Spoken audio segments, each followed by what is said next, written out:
저는 생각합니다. 어쩌면 이 부분이 부활의 클라이막스가 아닐까. 그리고 그것이 바로 이 요한복음의 마지막 장면이 아닐까 늘 생각했습니다. 여러분들은 이 구절을 어떻게 이해하고 계십니까?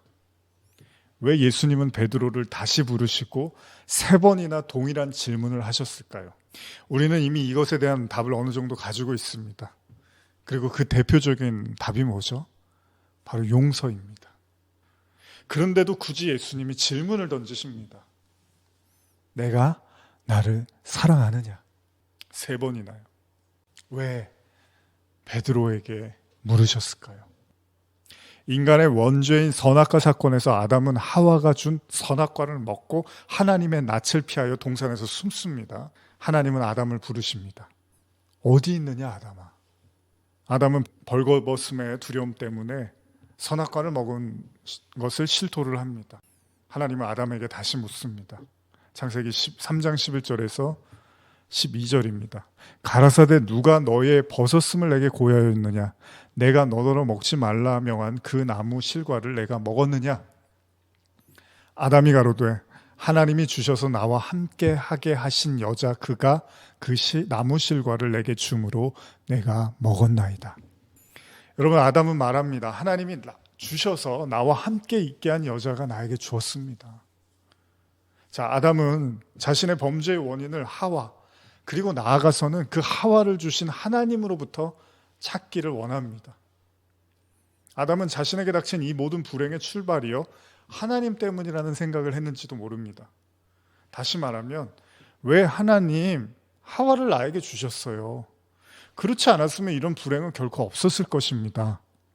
이런 생각을 했는지도 모른다는 겁니다. 여러분, 만약에 빵이 한 조각 있다고 가정을 해봅시다. 자, 나 혼자이면 이 빵을 하나를 다 먹을 수 있지만 둘이면은 이 빵을 반씩 나눠 먹어야 합니다. 자, 여러분들은 하나이기를 원합니까? 둘이이기를 원합니까?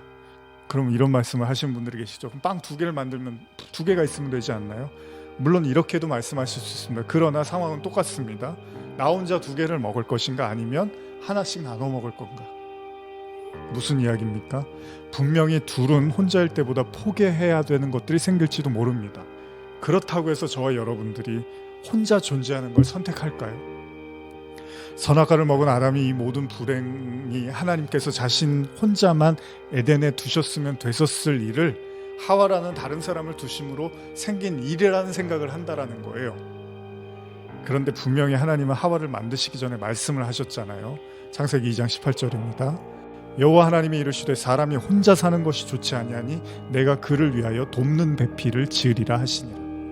여기서 혼자 사는 것이 좋지 않다라는 원어의 의미는 이미 말씀드렸던 것처럼 선하지 않다라는 의미입니다. 그렇다면 혼자 사는 건 선하지 않다. 선하지 않다는 건 악하다는 거예요. 그런데 여기서 혼자 산다는 게 그냥 우리가 생각하는 단순한 결혼 얘기가 아닙니다. 인간적인 결혼을 지금 이야기하는 게 아닙니다. 그러면 바울이 주를 위해서 혼자 사는 걸 잘했다고 하면 안 되는 거잖아요. 그런 차원의 이야기가 아니라는 거예요. 분명한 사실은 하나님은 지금 아담에게 혼자가 아닌 함께하는 것에 대한 이야기를 하고 계시고 이걸 가르쳐주고 계십니다. 그런데 아담이 그 뜻을 알지를 못합니다. 첫사람 아담은요 함께한다는 것을 이해하지를 못하고 있습니다. 왜 하나님이 하와를 보내주셨고 왜 하나보다는 둘이 좋은 것에 대한 이해를 못하고 있다는 겁니다. 그래서 아담은 하와를 용서할 수 없고요 또 하와를 대신해서 변호할 마음도 없었습니다. 오히려 아담은 하나님을 원망합니다. 왜 하와를 나에게 주셨습니까? 고린도전서 15장 45절에서 47절 한번 읽어볼까요?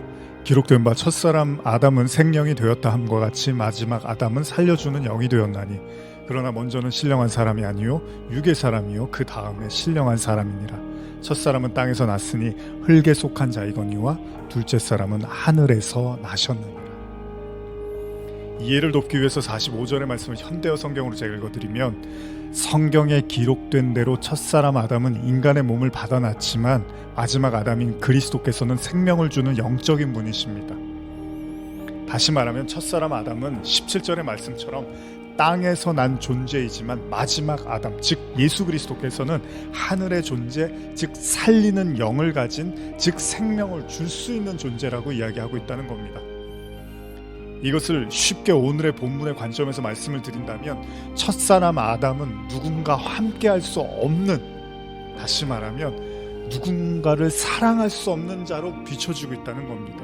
그런데 마지막 아담은 누군가와 함께할 수 있는, 자신을 버려서라도 누군가와 공존할 수 있는, 그리고 누군가를 살려줄 수 있는 존재로 말하고 있다는 겁니다. 그러니까 십자가로 설명한 예수님의 자기 부인, 나아가서 자기 부인의 출발인 하나님의 자기 부인, 그 모습을 우리에게 보여주셨단 말이죠. 예수님이 하나님이시니까. 그럼 그 하나님의, 그 주님의 자기 부인의 핵심은 무엇입니까? 그건 나를 사랑하는 것에서 멈추는 것이 아니라 내가 고통을 받고 손해를 본다 하더라도 그를 끝까지 사랑하겠다는 사랑의 언약, 즉 하나가 둘이 되는 것, 그것이 성경에서 말하는 혼인이고 동행이고 임마누엘의 핵심이라는 겁니다. 하나님이 우리와 함께 하신다고 하잖아요. 왜 뭐하러 우리와 함께 하십니까? 혼자 스스로 존재하시는 분이. 그러나 하나님이 우리를 선택하시고 우리를 받아들이심으로써 우리와 함께 공존하기를 원하신다는 거잖아요. 그러니까 지금 예수님이 베드로에게 네가 나를 사랑하느냐라는 질문에는 절대 타인을 온전히 영원히 사랑할 수 없는 한계를 가진 인간에게 에덴의 첫 번째 아담처럼 그를 꾸짖고 나무라며 창피하며 정죄하는 게 아니라, 그럼에도 자신의 사랑은 여전히 유효하고 오늘도 내일도 그리고 영원히 변하지 않을 것이라는 것을 신신당부하고 있는 마지막 아담의 사랑의 표현이라는 겁니다. 그것도 3번이나요.